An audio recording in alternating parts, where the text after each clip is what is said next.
আমি এসেছি সুমি রান্নাঘর থেকে আর একটা নতুন রেসিপি নিয়ে। আজ আপনাদের দেখাবো তালের বড়া বানানো। আমি এক বাটি তালের রস ঢেলে দিলাম গামলায়। তালের রসটা আমি জাল দিয়ে নিয়েছি। চিনিটা আপনারা পরিমাণ মতো দিতে পারেন, যে যেরকম মিষ্টি খান। এখন আমি এক বাটি নারকেল কোড়ানো দেব, এক বাটি চাউলের গুঁড়া দেব,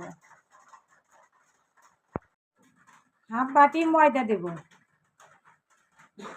1 চামচ বেকিং পাউডার দেব, চামচ লবণ দেব। লবণটা আপনারা পরিমাণ মতো দিতে পারেন।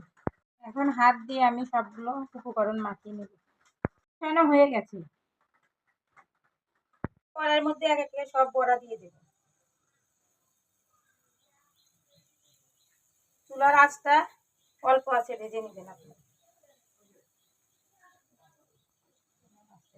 এভাবে আমি সবগুলো বড়া উল্টে দেব, উল্টে ভেজে নেব।